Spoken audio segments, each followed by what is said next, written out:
हर हर महादेव दोस्तों, स्वागत है आप सभी का हमारे YouTube चैनल हिंदी दिव्य कथा पर। दोस्तों, कभी सोचा है आपने, क्या भगवान अपने भक्तों से नाराज हो सकते हैं? क्या वो भी हमसे रूठते हैं?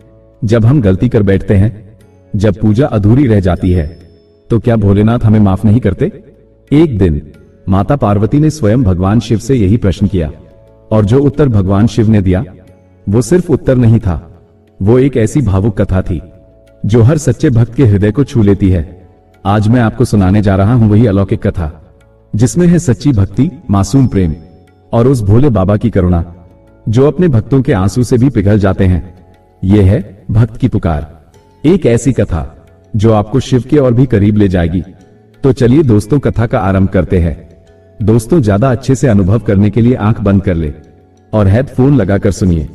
कैलाश पर्वत की चिर शांत वादियां उस दिन विशेष रूप से स्वर्गिक लग रही थी। हिमाच्छादित चोटियों पर सूर्य की किरणें पड़ते ही वातावरण दूधिया प्रकाश से भर गया था। मंद मंद वायु बर्फ की खुशबू लिए बह रही थी और हिमालय की गोद में स्थित महादेव का निवास स्थान कैलाश परम शांति का प्रतीक बना हुआ था। माता पार्वती ध्यानावस्था से बाहर आए। उनके मुखमंडल पर सौम्यता थी, किंतु नेत्रों में एक गूढ़ प्रश्न की झलक। वह धीरे धीरे चलती हुई भगवान शिव के समीप पहुंची, जो ध्यान में लीन थे। उनके चारों ओर रुद्राक्ष, नाग, डमरू और त्रिशूल की ऊर्जा मंथ गति से घूम रही थी। उनकी जटाओं से गंगा अविरल बह रही थी और उनके शांत नेत्र संसार के समस्त रहस्यों से परिचित थे। माता ने शिव के चरणों में प्रणाम किया और धीमे स्वर में बोली, हे नाथ, एक प्रश्न है जो कई कालों से मेरे हृदय में रह रहकर उठता रहा है। भगवान शिव ने नेत्र खोले। उनकी दृष्टि माता पार्वती पर पड़ी। उनकी मुस्कान में सौम्यता थी। पूछो देवी, तुम्हारे मन की बात मेरे लिए सबसे प्रिय है।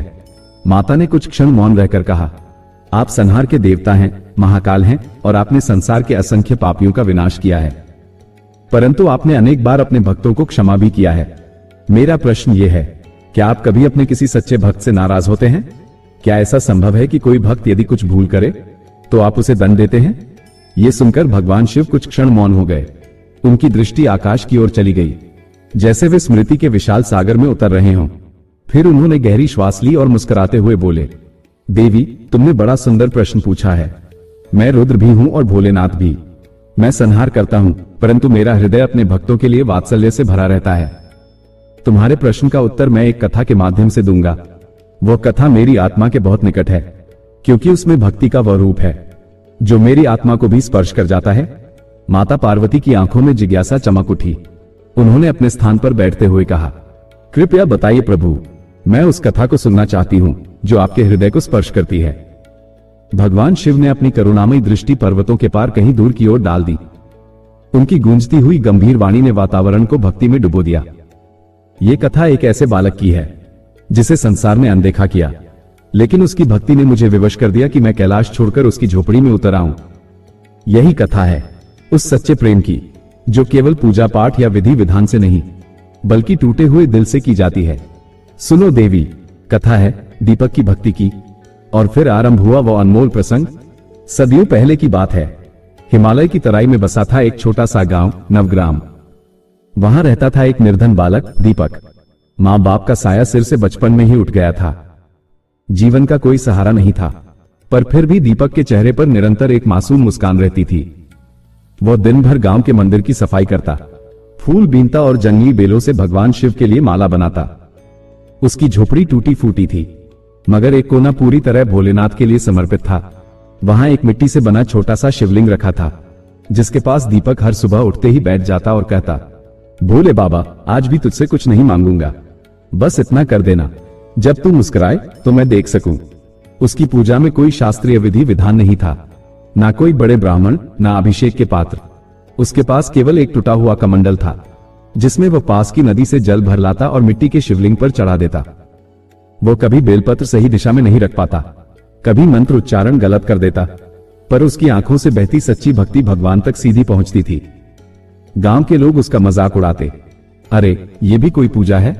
ना घी, ना फल, ना दक्षिणा, शिव जी भी तुझसे क्या प्रसन्न होंगे।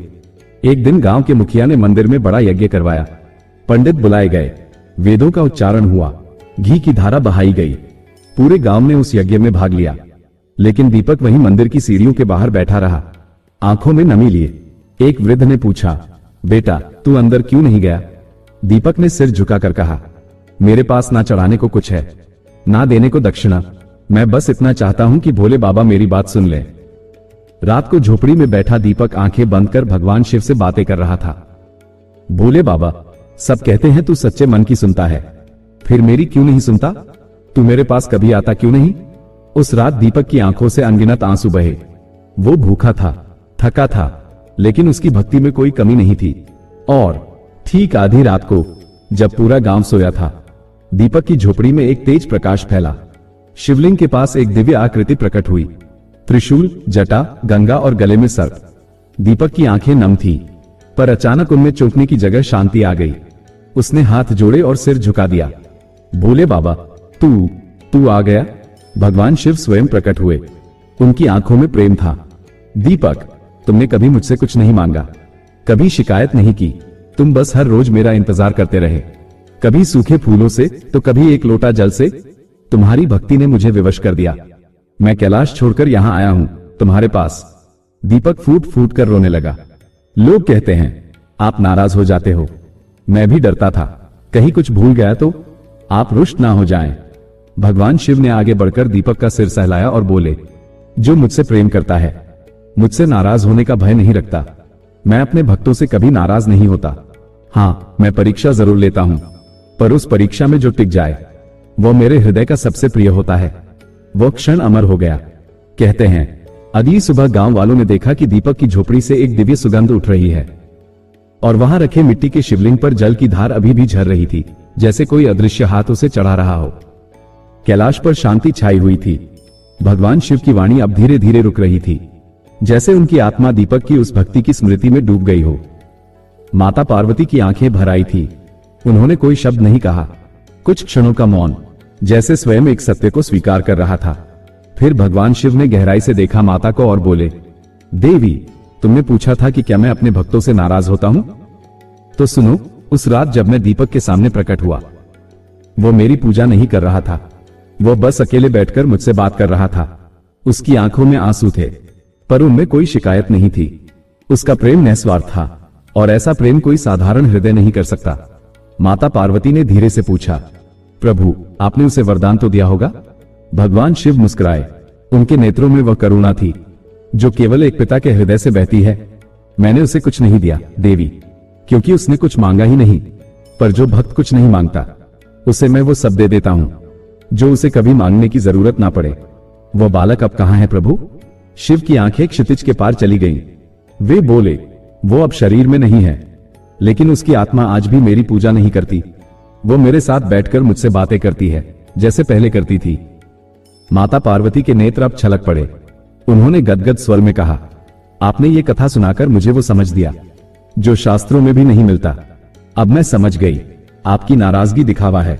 वास्तव में आप तो उस मां के समान हैं जो बच्चे की भूल पर मुस्कुराकर उसे सीने से लगा लेती है। भगवान शिव ने गंभीर स्वर में अंतिम वाक्य कहा, देवी, भक्त यदि सच्चा हो तो उसका रोना भी मुझे खींच लाता है। मैं भोग नहीं चाहता, ना सोना, ना चांदी, ना यज्ञ, ना घंटियां। मैं केवल प्रेम चाहता हूं, और जिसे ये प्रेम आ जाए वो मेरे सबसे निकट है।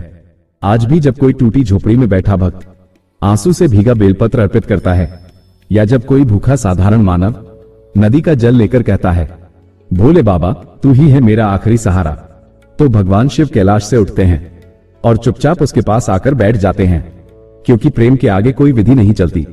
इसलिए हे भक्तों, कभी मत सोचो कि भगवान तुमसे नाराज हैं।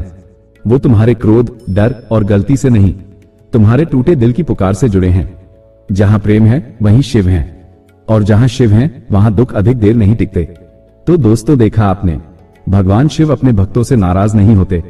वो बस चाहते हैं एक सच्चा हृदय, एक निर्दोष प्रेम और एक ऐसी पुकार जो सीधे आत्मा से निकली हो। इसलिए जब भी जीवन में कोई कठिनाई आए या कभी लगे कि भगवान दूर है, तो बस आंखें बंद कर कहना, भोले बाबा, तू ही है मेरा आखिरी सहारा। यकीन मानिए, वो उसी क्षण आपके पास किसी ना किसी रूप में चले आएंगे, क्योंकि भगवान शिव अपने भक्तों के लिए ना कभी रूठते हैं, ना कभी देर करते हैं। वो बस सही समय पर सारा भार खुद उठा लेते हैं।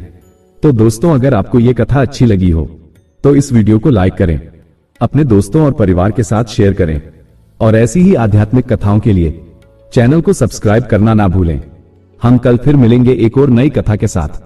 तब तक के लिए कमेंट बॉक्स में लिखें हर हर महादेव, ओम नमः शिवाय।